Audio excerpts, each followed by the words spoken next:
क्या महाभारत काल का कोई ऐसा योद्धा भी हो सकता है जो आज तक जीवित हो? कौन है वो योद्धा? उसे अमर होने का वरदान मिला था या जीवित रहने का श्राप? आइए जानते हैं। वैसे तो कुरुक्षेत्र के युद्ध में कौरव सेना में कई अपराजय योद्धा थे, जैसे गंगापुत्र भीष्म, जिनको अजय माना जाता था और जिन्होंने स्वयं भगवान परशुराम से युद्ध किया था। वेद शास्त्रों और महाभयंकर दिव्यास्त्रों के ज्ञाता द्रोणाचार्य और कर्ण जैसे महान योद्धा, जिनको युद्ध में स्वयं अर्जुन के समान माना जाता था। लेकिन इन सब के होते हुए भी द्रोणाचार्य के परम शक्तिशाली पुत्र अश्वत्थामा का कोई मुकाबला नहीं था। अश्वत्थामा स्वयं भगवान शिव के रुद्र अवतार थे, जिनको 11 रुद्रों में से एक माना जाता था।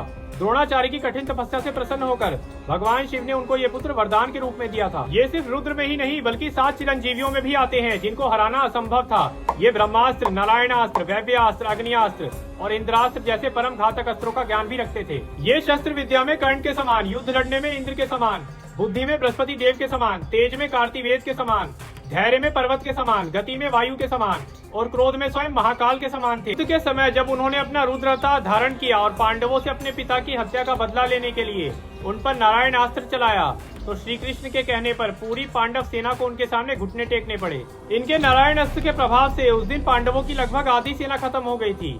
लेकिन युद्ध के अंत में इन्होंने ऐसा क्या किया कि श्री कृष्ण को इन्हें भयंकर श्राप देना पड़ा?